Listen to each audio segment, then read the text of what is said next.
आदाब नाजरीन, मैं हूं आपका मेज़बान मिर्ज़ा शाकिर अली बेग और आप देख रहे हैं हमारा ख़ास प्रोग्राम तालीम और तरबियत। तालीम और तरबियत के ज़रिए हम आपके एजुकेशन और करियर से जुड़े हुए तमाम सवालात के जवाब देते हैं। हमारे साथ एक्सपर्ट्स जुड़ते हैं जो आपके उन सवालों का जवाब देते हैं।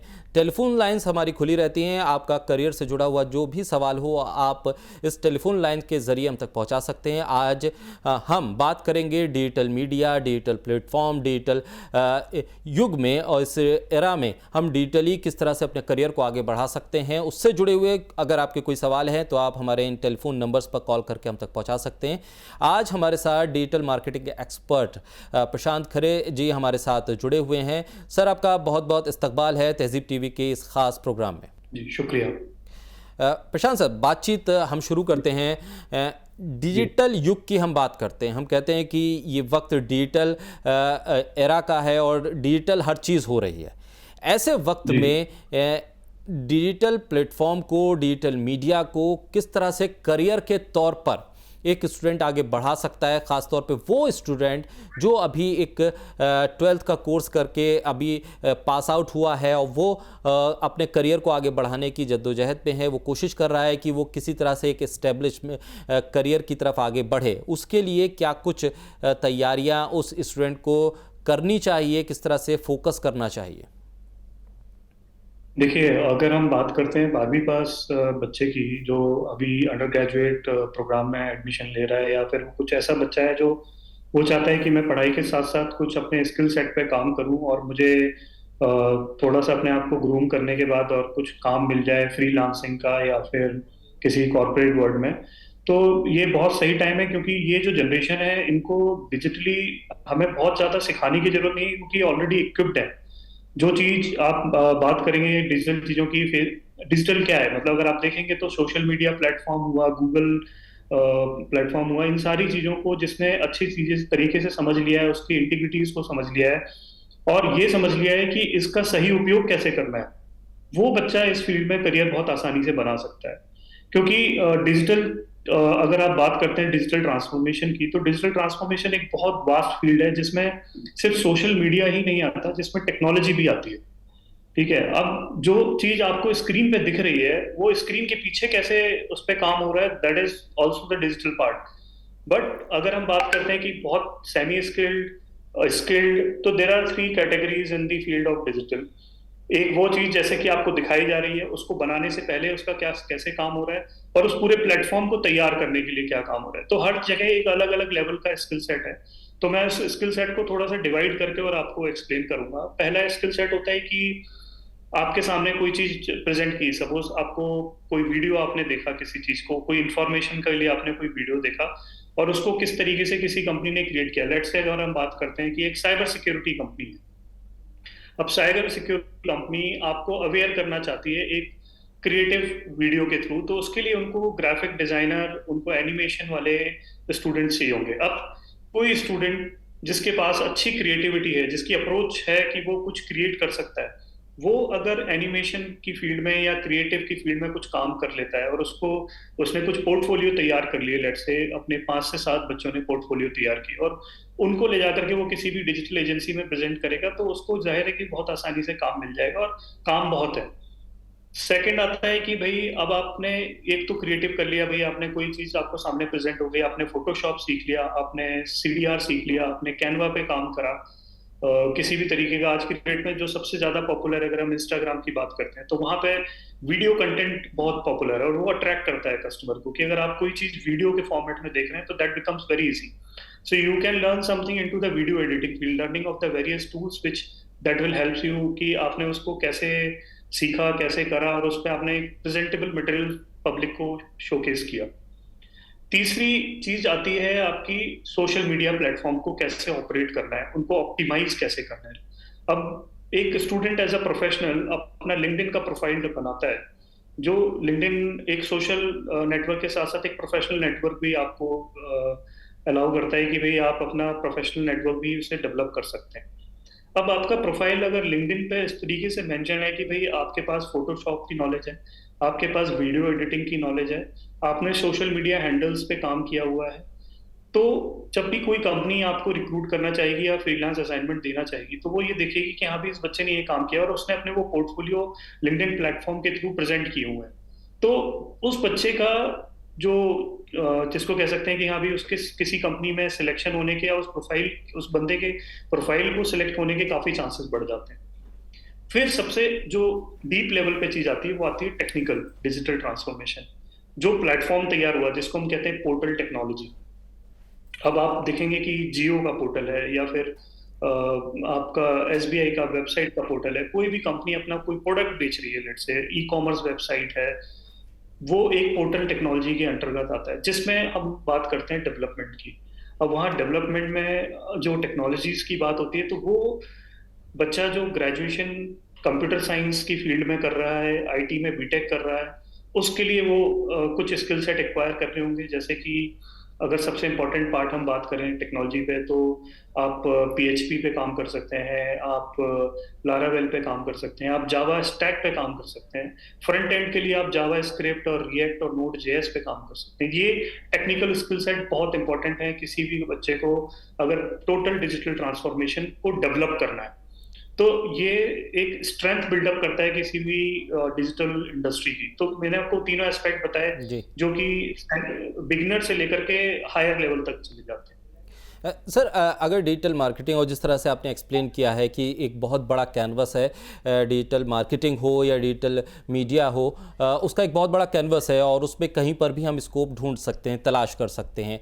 ऐसे में क्या किसी स्ट्रीम के साथ जुड़ा होना स्टूडेंट को फ़ायदा देता है? क्योंकि एक वक्त था जब कंप्यूटर की एजुकेशन ये मानी जाती थी कि मैथ्स से जिस स्टूडेंट के पास है उसके लिए ये बहुत ज़्यादा फ़ायदेमंद साबित हो सकती है। क्या इस वक्त डिजिटल युग में भी क्या कोई इस डिजिटल मार्केटिंग या डिजिटल प्लेटफॉर्म पर करियर बनाने के लिए किसी स्ट्रीम का होना भी ख़ास ज़रूरी है, या किसी भी स्ट्रीम का स्टूडेंट इसमें अपने करियर को तलाश कर सकता है? देखिए, जहां तक बात है कि जरूरी नहीं है कि आपके पास मैथमेटिक्स थी 12th में, आपने कंप्यूटर साइंस ली है या नहीं ली है। आज की डेट में आर्ट्स हो चाहे कॉमर्स हो, सिंपल जो चीज़ देखी जाती है वो ये देखी जाती है कि बच्चे का एप्टीट्यूड कैसा है, उसका लॉजिक बिल्डिंग कैसी है। तो आप इन तीनों में से किसी भी चीज़ में करियर बना सकते हैं। ऐसा नहीं है कि आपके पास साइंस ही होना जरूरी है। मैंने बहुत से ऐसे लोग देखे हैं जो लिटरेचर पढ़ के आए हैं और आज की डेट में बहुत अच्छे कोडर्स बन गए। तो ये कोई अब लिमिटेशन नहीं रही है कि 12वीं पास बच्चा वो नहीं कर सकता जो एक बीटेक कर रहा है। ठीक। तो ये सब आपके इंटरेस्ट की बात है कि आपका अगर उसमें इंटरेस्ट है, आप कंप्यूटर पे सिर्फ लैपटॉप पे सिर्फ इंस्टाग्राम की रील्स देखने में इंटरेस्टेड है, या फिर आप कुछ क्रिएटिव कंटेंट प्रोड्यूस करने में इंटरेस्टेड है। ये दोनों चीजें बहुत मायने रखती हैं कि कौन बच्चा किस तरीके के करियर में अपना इंटरेस्ट डेवलप कर रहा है। सर, तो मैं नहीं ऐसे कहता। जी, प्रशांत सर, इन तमाम चीज़ों के बीच इस वक्त मार्केट में कौन कौन से ऐसे कोर्सेज हैं जिनके ज़रिए करियर डिजिटल इस युग में डिजिटल प्लेटफॉर्म पर स्टूडेंट बना सकते हैं? वो कौन कौन से स्पेसिफिक कोर्स हैं जिसकी तरफ स्टूडेंट जा सकते हैं? देखिए, अगर आप गूगल एनालिटिक्स पे काम कर लें या फिर सोशल मीडिया, जैसे कि आप फेसबुक की बात करें या गूगल के कुछ प्रोडक्ट्स हैं जैसे पबमेटिक हो गया, इनमें अगर बच्चा काम कर लेता है, और क्रिएटिविटी की बात करें तो उसको कुछ टूल्स अगर अच्छे से आते हैं कि फोटोशॉप, मैंने आपको जैसे पहले भी बताया, या सीडीआर हुआ, तो इन पे अगर बच्चों ने काम किया हुआ है और वीडियो टैब पे काम किया हुआ है, तो वो काफ़ी है किसी भी बच्चे के लिए। और ज़रूरी नहीं है कि आप किसी इंस्टीट्यूट में एक कम्युनिटिव कोर्स करें, आप छोटे छोटे स्किल सेट एक्वायर करें। ठीक है, जैसे मैंने बताया कि आप अगर आप बहुत बड़ा कोर्स करेंगे तो वो आपको शायद उस लेवल तक नहीं पहुंचा पाएगा, क्योंकि आपकी लर्निंग कहीं ना कहीं हैम्पर हो जाएगी। क्योंकि जब तक आपने वो चीजों को प्रैक्टिकली यूज नहीं किया, तो आप अपनी लर्निंग को ना फेज में डिवाइड कर लीजिए कि पहले साल आपने क्रिएटिव्स पे काम किया, आपने डिजिटल वीडियोस पे काम किया, आपने एनिमेशन पे काम किया, फिर नेक्स्ट लेवल पे आप गए, आपने सोशल मीडिया हैंडल कैसे करने हैं, उसमें एडवर्टीजमेंट कैसे रन करने हैं, उसकी एनालिटिक्स कैसे रिपोर्ट तैयार करनी है, आपको टारगेटेड ऑडियंस को कैसे काम करना है, तो फिर आप डिजिटल मार्केटिंग के सोशल गूगल के काफी एडवांस सर्टिफिकेशन प्रोग्राम पे जा सकते हैं। सर ऐसे में कोई सर्टिफिकेट कोर्स या एक ट्रेनिंग के बाद जो स्टूडेंट निकलेगा वो जी कहीं पर इंटर्नशिप ज्वाइन करे सबसे पहले, या सीधे ही इसके लिए जॉब अवेलेबल हो जाती हैं? जैसे आमतौर पर हम देखते हैं कि कोई कोर्स करने के बाद आपको उस स्पेसिफिक फील्ड में एक इंटर्नशिप ज़रूर करनी पड़ती है। इसके ज़रिए आप उस मीडिया की उस एटमॉस्फेयर से आप वाकिफ़ हो सकते हैं, प्रैक्टिकली क्या कुछ हो रहा है। क्या इसमें भी इसी जी तरह से इंटर्नशिप प्रोवाइड होती हैं? बिल्कुल होती है, क्योंकि ये field he practical hands on की फील्ड है। आपको क्लास में कुछ सिखाया और टिल द टाइम आपने उस पर काम ही नहीं किया, आपने 2-3 प्रोजेक्ट्स भी हैंडल नहीं किए किसी, आपने खुद से सपोज लेट्स से कि आप कोई भी प्रोजेक्ट खुद भी उठा लीजिए कि मैं आज इस गारमेंट शोरूम का एक डिजिटल प्लेटफॉर्म तैयार करता हूँ, मैं उसके लिए वेबसाइट तैयार करता हूँ, मैं उसकी मार्केटिंग करूंगा। तो ये एक छोटे छोटे प्रोजेक्ट्स आपको काफी सारी लर्निंग दे जाते हैं। आपने क्लास में कुछ सीखा और डमी प्रोजेक्ट पे काम करना और रियल लाइफ सिचुएशन पे काम करना, दोनों में बहुत फर्क होता है। तो इंटर्नशिप बहुत मैटर करती है, क्योंकि इंटर्नशिप आपके कंसेप्ट को स्ट्रॉन्ग करेगी, आपकी अप्रोच टुवर्ड्स एनी प्रोडक्ट, आपकी लर्निंग एबिलिटी स्ट्रॉन्ग होती है, जिसके बेसिस पे फिर आप कभी भी किसी कंपनी में अप्लाई करेंगे फुल टाइम जॉब के लिए तो वो बहुत आसान भी हो जाता है। सर आप भी एक ऑर्गेनाइजेशन के फाउंडर हैं, सीईओ हैं, आप उसे भी रन करते हैं। आपका एक्सपीरियंस क्या कहता है, जो स्टूडेंट अब तक आपके पास आए उसमें से कितने लोग उसके डिजिटल युग में, इस डिजिटल मीडिया में अपने करियर के तौर पर जब इसे अपना लिया, कितने लोग आपको लगा कि हाँ एक सक्सेस की तरफ बढ़ रहे हैं? उसका जो परसेंटेज है वो क्या कुछ आपको बताता है, आपका जो एक्सपीरियंस है? देखिए, मेरे पास कुछ बच्चे आए थे, डिजिटल मार्केटिंग का प्रोग्राम किया है, तो 6 महीने की ट्रेनिंग, 1 साल की ट्रेनिंग के बाद कुछ बच्चे ऐसे हैं जो 8-8, 10-10 लाख के पैकेज पे भी काम कर रहे हैं आज की डेट में। तो मैं कंपनियों का नाम नहीं लेना चाहूंगा, बट कुछ बच्चे ऐसे हैं जो अभी 3.5-4 लाख के पैकेज पे, तो एज अ ग्रेजुएशन आपका पैकेज अगर 3-4 लाख से या 5 लाख से स्टार्ट हो रहा है तो वो एक अच्छी सफलता है, क्योंकि कहीं ना कहीं उनको जो सीखने को मिला, जो प्रैक्टिकल हैंड्स ऑन मिले, उन्होंने उस चीज को उस तरीके से एक्वायर्ड किया कि जब वो किसी कंपनी में इंटरव्यू देने गए तो उन्हें ए से लेकर जेड तक सारी चीजें पता थी। उन्हें ये पता था कि अगर मेरे को सोशल मीडिया में ऐड रन करना है फेसबुक पे या इंस्टाग्राम पे, तो मुझे किस तरीके के कीवर्ड्स का इस्तेमाल करना पड़ेगा उस पर्टिकुलर प्रोडक्ट के लिए। तो वो तभी आ सकता है जब आपने रियल इन्वायरमेंट में काम किया हो। सर और जी सर ऐसे में जी जो आपका इंस्टीट्यूट है, जो आपकी ऑर्गेनाइजेशन है, उसमें किस तरह से स्किल को डेवलप किया जाता है? क्या क्या आप ट्रेनिंग देते हैं, और उसको कैसे हासिल कर सकता है कोई स्टूडेंट जो हमारे प्रोग्राम को देख रहा है, वो आप तक कैसे पहुंच सकता है? और इसके अलावा और कौन कौन से ऐसे इंस्टीट्यूट हैं दिल्ली एनसीआर में जहां अप्रोच कर सकता है स्टूडेंट?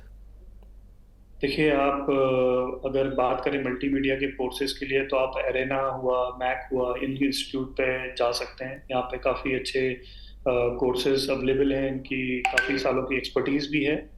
बाकी अगर आप हम लोग जैसे जो अपने इंस्टीट्यूट पे हम काम कर रहे हैं, हम लोग डिजिटल ट्रांसफॉर्मेशन पे काफ़ी काम करते हैं, डिजिटल लर्निंग पे काम करते हैं, डिजिटल मार्केटिंग का पूरा हमारा कुरिकुलम है जो कि 6 मंथ्स का होता है।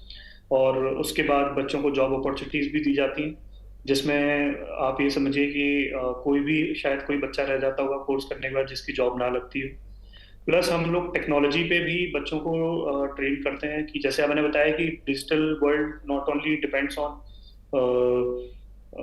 सिर्फ डिजिटल मार्केटिंग या क्रिएटिव तक सीमित नहीं है, वो पीछे बैकएंड पे क्या काम हो रहा है, that is also the part of the technology. तो वहाँ पे हम लोग डेवलपमेंट, सॉफ्टवेयर डेवलपमेंट, जाकि वेब डेवलपमेंट की अगर हम बात करते हैं तो उस पर हम लोग ट्रेन करते हैं। तो मेरे सिखाए इंस्टीट्यूट से काफ़ी बच्चे ऐसे हैं जो बीटेक करने के बाद उन्होंने बीटेक के साथ साथ मेरे कोर्स को ऑप्ट किया, और आज की डेट में 10-10, 20-20 लाख के पैकेजेस पे वो बच्चे काम कर रहे हैं, मतलब as a software engineer, as a web development engineer.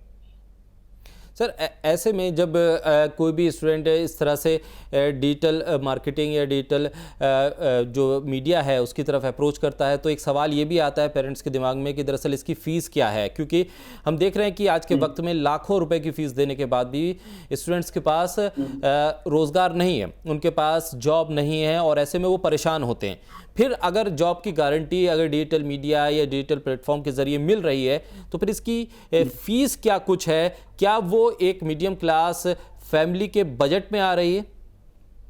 देखिए मेरे पास मेरा जो इस संस्थान को स्टैब्लिश करने के पीछे जो विजन था वो यही था कि मेरी ट्रेनिंग्स जो है वो average family, middle class family, lower middle class family, हर किसी के लिए वो अवेलेबल हो। और कई बार बच्चों के पास कॉलेज की भी फीस नहीं हो पाती अरेंज करना, तो वो कोर्सेज की फीस कैसे अरेंज करेंगे। तो हमने अपने प्रोग्राम को बहुत फ्लेक्सिबल बनाया है कि आप हमारा प्रोग्राम कीजिए। आप एक इनिशियल बेसिक, क्योंकि आप देखेंगे मार्केट में डिजिटल मार्केटिंग के डिप्लोमा कोर्सेज 6 महीने के कोर्स 1.5 लाख 2 लाख रुपए की फीस चार्ज कर रहे हैं, क्योंकि उन्हें पता है कि कहीं ना कहीं वो बच्चों को ट्रेन करेंगे। और लोगों की डिमांड है डिजिटल मार्केटिंग में एंटर करने की, लेकिन हमारे यहाँ कोर्स की थोड़ी सी डिफरेंट डायमेंशन है। हम इनिशियली बच्चों से बहुत लिमिटेड अमाउंट की फीस चार्ज करते हैं। आप मान के चले 20-25 हज़ार रुपये हम बच्चे से इनिशियली चार्ज करते हैं। वो भी बच्चा ईएमआई में हमें दे सकता है, कि वो खट्टी भी उसको जमा नहीं करनी, वो 6 महीने की ईएमआई फाइनेंस करा के हमको फीस दे सकता है। बाकी फीस हम बच्चे से उसकी प्लेसमेंट के बाद चार्ज करते हैं, जब उसकी नौकरी लग जाती है, जब वो कमाना शुरू कर देता है, तब वो फीस बाकी हमको फाइनेंस करा के दे सकता है, जो कि काफी इजी हो जाता है किसी भी फैमिली के लिए अपने बच्चे को स्किल कराना। किसी भी बच्चे को अगर स्किल सेट अपना डेवलप करना है, तो इस तरीके से हम कर रहे हैं ताकि ज्यादा से ज्यादा बच्चों को बेनिफिट दिए जा सकें। सर आज के वक्त में जो वर्किंग लोग हैं, जो किसी न किसी फील्ड के साथ जुड़े हुए हैं, अभी जॉब कर रहे हैं, और जिस तरह से सिनेरियो बदल रहा है उसमें उनको ये लग रहा है कि हमें डिजिटल मीडिया में भी कुछ ना कुछ ट्रेनिंग हासिल करनी चाहिए, ताकि उनका जो करियर है जिस पे वो जॉब कर रहे हैं उसमें उनको एक तरह से बेनिफिट मिले और उनके अप्रेजल या प्रमोशन या फिर जॉब की अपॉर्चुनिटी उनकी बढ़ सके। ऐसे लोग क्या डिजिटल फील्ड में आ सकते हैं? अगर वो आ सकते हैं तो उनके लिए किस तरह की फैसिलिटी रहेगी? रेगुलर कोर्स, इवनिंग कोर्स या ऑनलाइन कोर्स, इनमें से वो किस पार्ट को चुने कि उनकी जॉब भी चलती रहे और ये इस ट्रेनिंग को भी वो हासिल कर लें? हमारे पास तो दोनों ऑप्शन है। हम ऑनलाइन ट्रेनिंग भी देते हैं, वीकेंड क्लासेस भी देते हैं। इवनिंग क्लासेस तो नहीं है, लेकिन वीकेंड क्लासेस और ऑनलाइन क्लासेस का ऑप्शन हमारे पास है, जो कि आफ्टर वर्किंग आवर्स हम लोग ट्रेन करते हैं। लेट्स से किसी की जॉब्स 6 बजे या 6:30 बजे कंप्लीट हो जाती है, तो वो 7 बजे के बाद या 8 बजे के बाद हमारे साथ काफ़ी सारे कोर्सेज हैं जो ऑनलाइन हम ट्रेन भी कर रहे हैं। Not only in the field of digital, in the field of cloud technologies also we are training people, we are training people on development side also. तो ऐसा है कि जरूरी नहीं है कि आप कहीं काम कर रहे हैं तो सीख नहीं सकते। सीखने की तो कोई सिर्फ चाह चाहिए, बच्चे की विलिंगनेस चाहिए कि वो सीखने के लिए इंटरेस्टेड हो। अच्छा, सिखा हम देंगे। ठीक है। सर जिस तरह से हमारी बात हुई कि स्ट्रीम का किसी स्पेसिफिक स्ट्रीम का होना ज़रूरी नहीं है, किसी भी स्ट्रीम का स्टूडेंट अगर उसके अंदर स्किल है और वो करना चाहता है तो इस डिजिटल वर्ल्ड में वो करियर का ऑप्शन चुन सकता है। क्या यही फार्मूला उन लोगों पर भी लागू होगा जो किसी और फील्ड में जॉब कर रहे हैं, किसी कंपनी में मार्केटिंग एग्जीक्यूटिव हैं या किसी कंपनी में सेल्स एग्जीक्यूटिव हैं, कहीं पर वो टीचिंग कर रहे हैं या किसी डिफरेंट प्रोफेशन में है, और उसके साथ वो अगर इस डिजिटल वर्ल्ड में भी कनेक्ट होना चाहते हैं, तो क्या सेम फार्मूला उन पर भी लागू होगा? कोई भी आकर इस ट्रेनिंग को कर सकता है?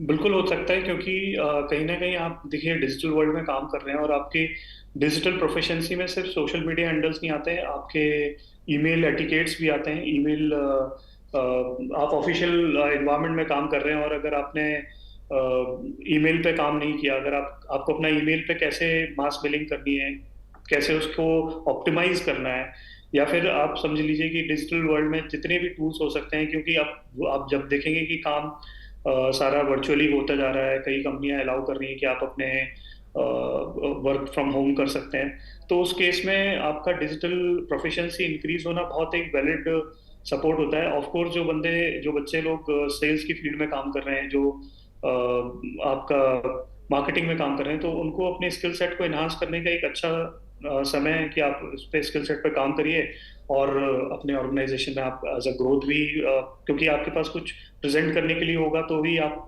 आगे ग्रोथ ले सकते हैं। सर एक बेहद इंपॉर्टेंट क्वेश्चन जिसके लेकर काफ़ी स्टूडेंट के सवाल हमारे पास आए थे कि इस डिजिटल सर्टिफिकेट कोर्स या ट्रेनिंग करने के बाद स्टार्टअप अगर कोई स्टूडेंट करना चाहता है तो उसका कितना स्कोप है?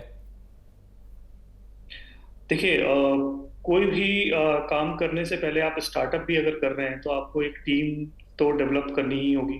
बिना टीम के आप कोई काम नहीं कर सकते। ठीक। तो वो देखिए, स्टार्टअप को एक डेफिनेशन में आंकना अगर हम देखें तो startup is like starting something which is technology driven.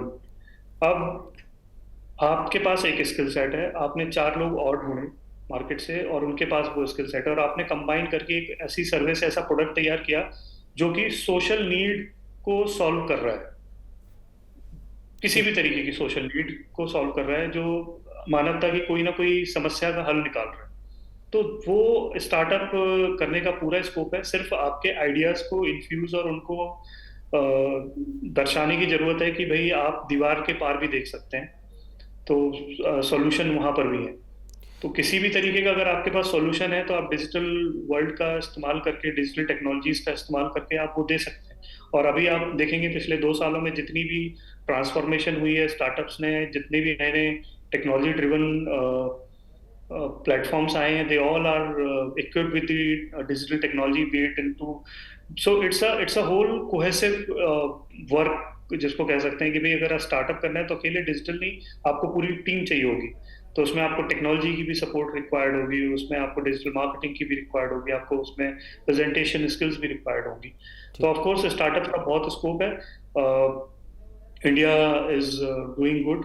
हमारे देश में अभी अगर आप देखें तो स्टार्टअप कैपिटल बनता जा रहा है, लोग जॉब से ज़्यादा इंटरेस्टेड, फ्रीलांस और गिग इकोनॉमी जिसको हम कह सकते हैं कि जॉब ना करके आप किसी को ऐसी सर्विस दे दें कि भाई आज के डेट में अगर आप जाएंगे तो किसी को भी पसंद नहीं है कि मेरे को अपनी वर्क फोर्स को इंक्रीज करने का किसी को कोई शौक नहीं है, ठीक। सब कॉस्ट कटिंग पे काम कर रहे हैं। तो जाहिर सी बात है कि अगर आप किसी को ऐसी सर्विस देते हैं जिसमें आप उनकी कॉस्ट कटिंग कर दें और उनकी सर्विसेज भी उनको अच्छी मिल जाए, तो दैट इससे अच्छा तो कुछ है ही नहीं। सर एक सवाल और हमारे पास आया लैंग्वेज को लेकर, क्या लैंग्वेज हर्डल बनेगी अगर डिजिटल फील्ड में कोई स्टूडेंट करियर बनाना चाहता है, वो अगर हिंदी स्ट्रीम से है और शौक़ है, करना चाहता है, और वो अगर इस तरफ मूव करता है, तो क्या इंग्लिश आना ज़रूरी है? हिंदी से काम नहीं चलेगा या धीरे धीरे चीज़ों का यूज टू वो हो जाएगा, सीखना ज़रूरी है? देखिए, जब तक आप किसी इन्वायरमेंट में नहीं आते हैं तो देखिए सभी हिंदी बोलते हैं, सब अपनी मदर टंग में काम करते हैं। अब अगर हम बात करें लैंग्वेज की, तो आप आज की डेट में बहुत सारा काम जो है वो लैंग्वेज ट्रांसफॉर्मेशन पे बहुत आ गया है। वीडियो कंटेंट बना हुआ है और उसको आपको लैंग्वेज में, डिफरेंट लैंग्वेज में ट्रांसफॉर्म करना है, अपने कन्नड़ लैंग्वेज में ट्रांसफर करना है, आपको तमिल में ट्रांसफर करना है, आपको मलयालम में ट्रांसफर करना है, आपको उड़िया लैंग्वेज में ट्रांसफर करना है, या डाउन साउथ का कंटेंट आपको हिंदी लैंग्वेज में या उर्दू में ट्रांसफर करना है। तो उस तरीके की एक्सपर्टीज की, लैंग्वेज प्रोफिशिएंसी की डिमांड हमेशा रहेगी। बट आपको ये देखना है कि आपको जाना किस, आप वॉइस ओवर कर सकते हैं, आप वॉइस ओवर आर्टिस्ट बन सकते हैं, आप कंटेंट ट्रांसफॉर्म कर सकते हैं। तो ऐसा नहीं है कि आप सिर्फ अगर हिंदी से आए हैं तो आपके लिए काम की कमी है। जी ठीक है, बहुत शुक्रिया प्रशांत सर, तमाम वैल्यूएबल इन्फॉर्मेशन हम लोगों तक पहुंचाने के लिए, स्टूडेंट तक पहुंचाने के लिए। जो सवाल हम तक आए थे उन तमाम सवालों का आपने बखूबी जवाब दिया, बहुत शुक्रिया सर। जी शुक्रिया। नाजरीन, आज तालीम और तरबियत में मेरे साथ इतना ही। तमाम और यूज़फुल इन्फॉर्मेशन जानने के लिए आप तहज़ीब टीवी के साथ जुड़े रहिए।